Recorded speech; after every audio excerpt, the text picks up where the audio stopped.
Assumptions harden into fact. The world echoes the state you dare to occupy.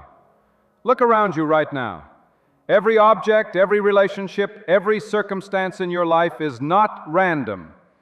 It is the hardened echo of a state you once dared or unconsciously agreed to assume. Neville Goddard declared with unwavering clarity, "All that you could possibly need or desire is already yours. You require no helper, no external permission, no cosmic lottery. The instant you assume the end, you breathe life into its certainty, and reality has no choice but to comply." And yet, here is the paradox most miss. The moment you truly accept the end, you stop caring about the how. The burden drops. Anxiety dissolves. You become calm, indifferent even, to the possibility of failure, because acceptance of the end wills the means. Neville compared it to watching the final scene of a play. You know the hero triumphs, even if the earlier acts appear dark, confusing, or tragic. You may not see how the knots untangle, but the end is already secured. This is why the law of assumption is not theory but mechanics. When you occupy a state, whether it be the state of wealth, love, or rejection, the subconscious arranges the stage with impeccable obedience. Your prayer must be answered if you assume the feeling that would be yours were you already in possession of your objective. Notice the pattern Neville and James Allen both taught. Calmness of mind is one of the beautiful jewels of wisdom. Why? Because calmness is the signature of someone who has already accepted the end. Think of prayer as Neville described, an illusion of sleep, a relaxation that renders the mind receptive to suggestion from within. When you release the senses and slip into stillness, the conscious effort falls away. What remains is assumption, and assumption alone hardens into fact. And here lies a secret most people never practice. The calmer you are, the louder your assumption speaks. When you touch the end in imagination and rest in its certainty, you align with a frequency that bends the outer world. This is why Neville insisted, what you want wants you. Desire is not a taunt from the universe. It is a memory of your higher self, a signal from the future calling you home.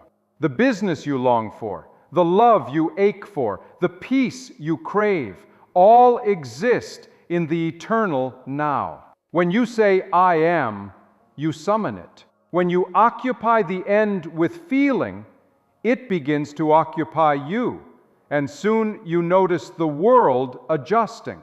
People speak differently. Opportunities align. Even obstacles become bridges. You don't need to know the sequence, only the finale. The Bible said it this way: when you pray, enter into your closet, and when you have shut your door, pray to your Father which is in secret, and your Father which sees in secret shall reward you openly. The closet is imagination. Closing the door is shutting out the tyranny of the five senses. Reward openly is the hardened fact the world can't ignore. Every time you close your eyes and dare to feel the end, not as a hope, but as a now, you are entering that secret place. Now, some of you may say, "But I don't have reference experience. I've never lived the end I want." Neville knew this objection well. That's why he said, prayer, like sleep, is an entrance into the subconscious. Even without evidence, faith is enough. And once you gather even one reference experience, you'll see the rhythm. Some way, somehow, the assumption always arranges the path.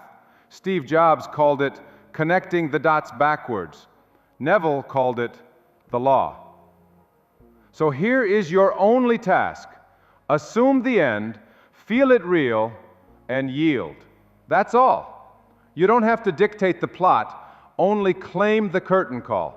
If doubts whisper, don't wrestle them, recognize them as old states echoing their last lines, before fading. You are not your doubts. You are not your fears. You are the director who chooses which state takes the stage. And when you choose deliberately, when you assume consciously, when you occupy boldly, the world, like a loyal actor, repeats your script. Now listen carefully. All of this leads to a greater revelation, one Neville hinted at, but rarely spoke aloud. There is a way not only to assume the end, but to collapse the time it takes for that end to appear. Yes, what you want is already yours, but beyond that, there exists a hidden key that makes your assumption inevitable, irreversible, and immediate. Most never find it because they abandon the state too soon, or they let the evidence of the senses pull them back. Tonight, stay with me until the final breath of this narration, because in that last moment, I will unveil this key, the secret that allows you to bypass delay and touch the instant fulfillment of your desire. What if the waiting you fear is nothing but a shadow, and the moment you accept the end, time itself kneels to your assumption? The stage of life is never neutral. Every event, every face, every seeming coincidence is a line in a script first whispered in imagination. This is why Neville said, "When you emerge from prayer, it is as though you were shown the successful end of a play, though you were not shown how it was achieved." The senses cry out, "But look, the evidence, the lack, the rejection." Yet the truth is startling. The five senses are reporters of yesterday's imaginal acts. They are messengers, not masters. To obey them blindly is to live forever in reruns of your own past. Neville warned, whenever your feeling is in conflict with your wish, feeling will be the victor. That is why the law demands not effort, but yielding. To yield is to relax into the end, as though sinking into a chair already shaped for you. Prayer, he said, is not begging the heavens. Prayer is assuming the feeling of being and having that which you desire. It is an art, and like every art, it grows more effortless with practice. Think of the artist. She does not force the canvas. She lets the brush flow, guided by an inner vision already complete. In the same way, you do not force the future. You yield to the vision and let the subconscious arrange the scene. James Allen described it perfectly. Calmness of mind is one of the beautiful jewels of wisdom. Why calmness? Because the calm man has remembered the end. He knows that storms are not verdicts, but transitions. The calm man does not wrestle with doubt. He transcends it. He knows that fear is not prophecy, but noise. He sees beyond appearances because he understands the law of cause and effect. What you feel as true becomes true. Thus, calmness is not passivity, it is creative dominance. It is the stillness of the king who already owns the crown. Say it to yourself, what I want wants me back. This is not poetic fancy, it is metaphysical precision. The very desire you feel is the universe remembering itself through you. If you long for love, it is because love is already reaching for you. If you long for success, it is because success is already yours in imagination. The only question is, will you consent to assume it now? Neville spoke of the perfectly disciplined man, the one who refuses to entertain feelings that do not contribute to his happiness. This is not denial. This is choice. You are free to identify with rejection, with fear, with delay, and the subconscious will obey. But you are equally free to identify with certainty, with love, with abundance, and the subconscious will obey just the same. So when the old voices rise, but it isn't meant for me, I will be abandoned, I will be rejected, smile at them as echoes. not prophecies. These are thought forms you once consented to, but they are not law. Law is assumption. Law is I am. And tonight you can choose anew. When Jesus said, "Enter into your closet and shut the door," he was not speaking of wood and hinges. He was pointing to this secret chamber within. To shut the door is to silence the senses, to shut out yesterday's news, and to dwell in the end. There in imagination, you may assume freely. There the world cannot contradict you. There every wish is already fulfilled. And as you remain there, reality is compelled to reflect it openly. Right now, close your eyes, not literally, but in your inner vision. Imagine the end. Perhaps it is someone congratulating you. Perhaps it is you holding the letter, signing the contract, feeling the embrace. Don't analyze the scene. Don't negotiate with it. Simply feel it is done. It is mine. I am. That single act of assumption is a seed planted in the soil of the subconscious, and seeds, when left alone, grow. Before we go deeper, I want to invite you to live this, not just understand it. We created a 21-day challenge to help you embody these teachings day after day until assumption becomes your natural state. Each day you will step into imagination, assume the end, and watch how quickly reality bends. It is not theory, it is transformation. The link is in the description and pinned comment. If you're ready to stop chasing and start creating, join us.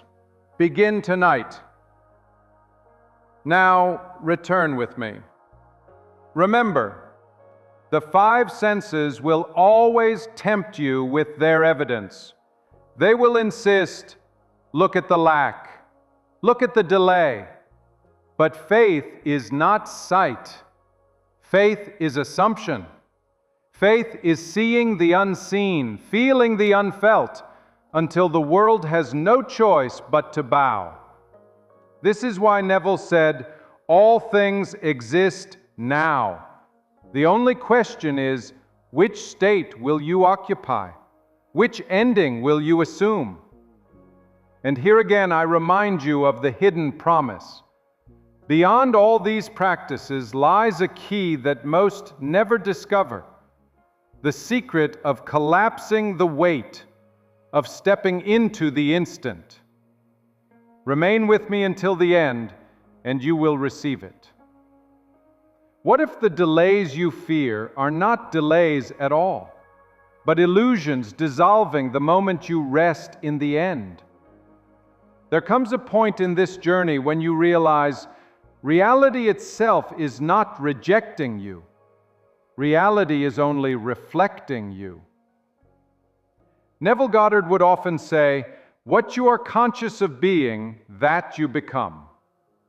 The outer world is not your judge, it is your mirror. And mirrors do not argue, they only reflect. So when you see failure, delay, or rejection, you are not witnessing a prophecy, you are witnessing an interpretation. These are old assumptions hardened into temporary facts.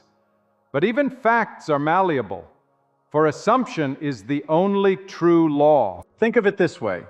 Every moment you are interpreting, you are also choosing. The five senses deliver data, but it is imagination that assigns meaning. And meaning is what gives birth to states. If you interpret a closed door as rejection, you step into the state of unwanted, and soon your world echoes it. But if you interpret the same door as redirection, as guidance, as preparation, you remain in the state of certainty, and the world bends toward your wish. This is why Neville taught the practice of reimagining on the fly. See something you dislike? Pause. Close the inner eye to the facts and superimpose the vision you desire. In that instant, you remind reality of who you are. The ancients called it wu wei, action without struggle, movement without strain. Neville echoed the same principle. The end wills the means. When you assume the end, you don't need to force the path. Some actions will feel natural, even joyful. Others will feel unnecessary and fall away. This is not laziness, it is alignment. Like a river carving valleys without strain, the subconscious arranges channels for your desire. Phone calls come, ideas arrive, opportunities surface. To the world, it looks like luck. To you, it feels like inevitability. If you struggle to believe, borrow. Speak with those who have already achieved what you desire. Listen to their calmness. Notice how for them the end feels obvious. They rarely dramatize the how. They simply knew it was theirs and acted as though it were natural. This is why Neville often urged, have conversations with the successful. Their thinking patterns reveal assumptions at work. And when you observe those assumptions, you realize they are not extraordinary people. They are ordinary people who dared to assume. And you, tonight, can do the same. The perfectly disciplined man is always in tune with the wish as an accomplished fact. Discipline here does not mean effort, but vigilance, a refusal to dwell in feelings that contradict your end, a willingness to choose again, gently, every time the senses tempt you. This is how calmness is built, not by fighting thoughts, but by transcending them, by remembering again and again, I am the wish fulfilled. I am the end now. And soon, this becomes effortless. You wake already clothed in the feeling. You act already confident. You speak already chosen. Calmness ceases to be practice and becomes identity. Here lies another revelation. The journey itself is not punishment. It is participation. Every challenge, every pause, every apparent delay is not robbing you. It is revealing you. As you walk toward the end, you discover more of who you are. You learn to interpret with wisdom. You learn to choose states deliberately. You learn that what once terrified you is nothing but smoke. The journey is the sculptor's hand shaping the stone. The destination is already certain, but the path is how you become worthy of wearing it lightly. I recall Neville's students who spoke of entrepreneurs, lovers, and seekers of health. Each testified the same pattern. When they stopped obsessing over methods and began assuming the end, things unfolded naturally. One said, I imagined myself already congratulated. I felt the relief of it being done. Soon after, opportunities came from angles I could never have forced. Another confessed, I once feared rejection, but when I assumed myself as already loved, even what looked like rejection turned into guidance. It was never denial, it was rearrangement. These testimonies echo one truth. Assumption is the author. Circumstance is the stagehand. And yet, beloved listener, all of this is still prelude. You now know that assumptions harden into fact. You see that calmness is the jewel of wisdom. You understand that the senses echo the past. But there remains a secret few ever discover. The secret of collapsing time itself. For some, assumptions unfold slowly, like a tree growing season by season. For others, they burst forth instantly, like lightning igniting the sky. What makes the difference? The answer waits at the end of this journey. Remain with me, for the crown principle is still veiled. If assumptions already create your world, What hidden key makes them unstoppable, undeniable, and immediate? If the mirror only reflects, then what is its light source? Neville's answer was unyielding.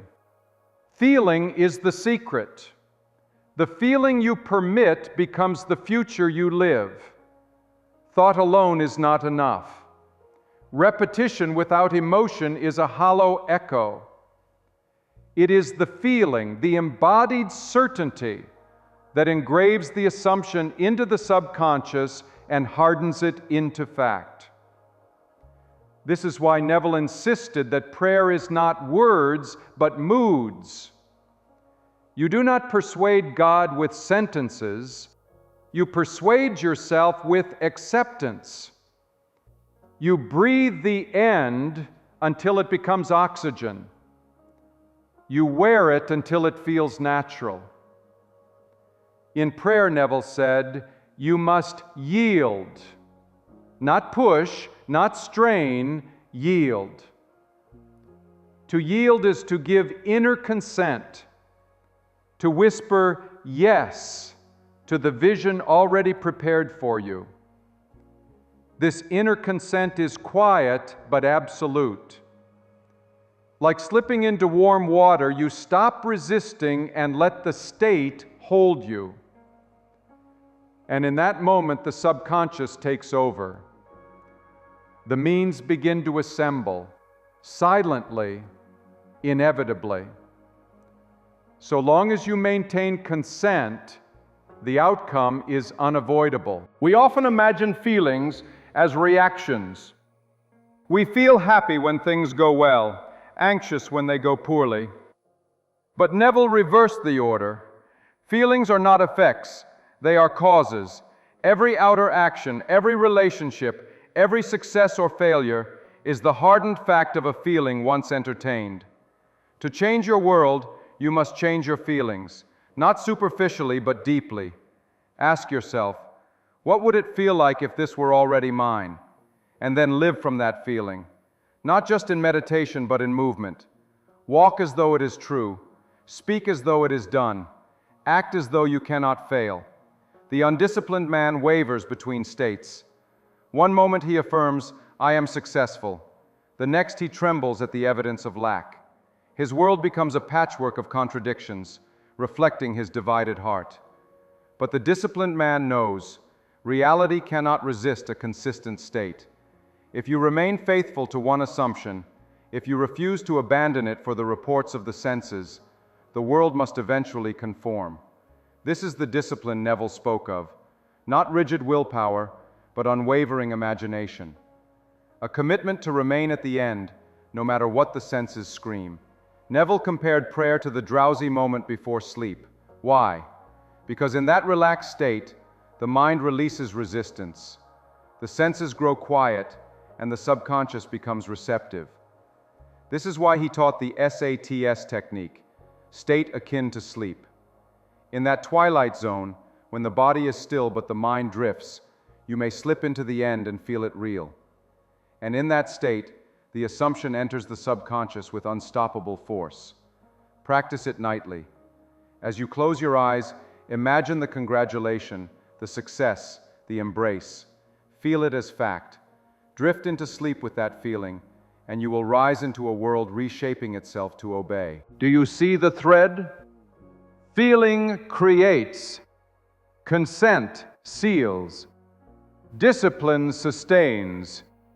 Calmness crowns.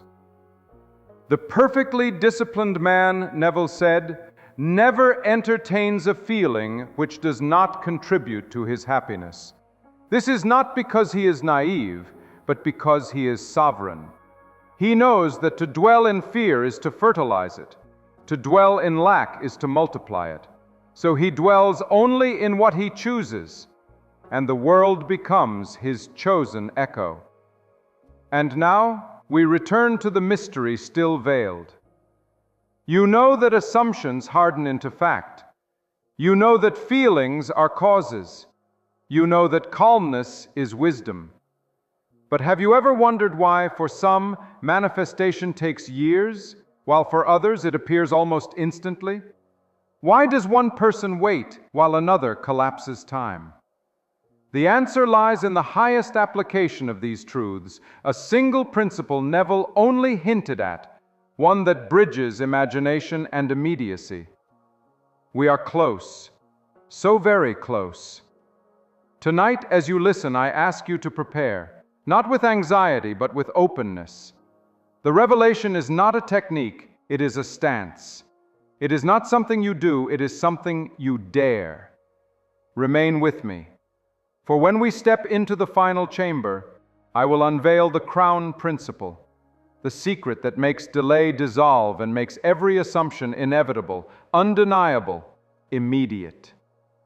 What if the distance between desire and fulfillment is not measured in years or months, but in the single breath where you finally consent? From the beginning of this journey, one promise has echoed, that beyond assumption, beyond calmness, beyond the art of prayer, there exists a higher secret, the power to collapse time itself. You have felt it whispering, waiting, and now the veil lifts. Neville Goddard declared, "The future is not ahead of you, it is here now, waiting to be occupied." Time, as you know it, is only the measure of your unwillingness to accept. The moment you assume the end as present fact, not future hope, time dissolves. There is no distance between you and your desire. There is only the state you occupy. And states are not reached by struggle. They are entered by consent. Here is the secret. When you assume with such intensity that you no longer check, no longer wait, no longer measure, you have collapsed time. When you feel the wish fulfilled so completely that you forget the desire ever existed, because to you it is already fact, you enter the timeless. And in that timeless state, manifestation is not coming, it is. This is why Neville said, "The perfectly disciplined man lives in the wish as an accomplished fact." He is not straining, he is not asking, he is not watching the clock, he is resting, he is calm, he is. Delay is nothing more than your mind's refusal to accept the gift. The moment you accept, deeply, without condition, without negotiation, the delay dissolves. Think of it. How long does it take for a mirror to reflect? Instantly. How long does it take for a seed already planted to sprout once the conditions are fully present? Instantly. So it is with assumption. When the feeling is complete, when the identity is worn, when the calmness is total, the world reflects without delay. Here is how you collapse time. Assume with finality. Not "I will," not "one day," simply "I am." Feel it natural, not as fantasy, but as obviousness, as though it could not be otherwise. Release the weight. Stop measuring, stop checking. Live as though it were finished, because in imagination it already is. Do this and you will see. What you want wants you so fiercely that it must appear. And when you live this way, watch how life rearranges itself. The phone rings. A stranger speaks. A forgotten opportunity reappears. Some call it coincidence. Neville called it obedience. The world is not mocking you, it is mirroring you. And once you collapse time, the mirror reflects instantly. So now, the revelation stands before you. Assumptions harden into fact, not in time, but outside of time. The instant you dare to assume your wish fulfilled, fully, naturally, without hesitation, time bows. Delay dissolves. What you want is yours, now. This is the crown principle, the key, Neville whispered. Creation is finished. You are not waiting for manifestation. Manifestation is waiting for you to accept. And when you accept fully, completely, the stage of life has no choice but to obey. If these words stirred something deep in you, if you felt the shift, the remembering, then I invite you to step further. Become part of our inner circle. Join as a channel member and gain early access to future narrations like this one, crafted with precision to keep you aligned in Neville's teachings. The link is in the description below. Your journey is sacred, your assumption is law, and your destiny is already written in imagination. Together, let us walk in remembrance. Now, breathe deeply. Feel the wish fulfilled. Whisper softly, I am. Let the calm descend like a crown upon your head. Let the world rearrange itself at your feet. And remember, you are not chasing, you are not waiting, you are not lacking. You are the end, now. Assumptions harden into fact. Time collapses, and what you want is already yours. If you dared to live today as though it were already done, how quickly would the world bow to your assumption?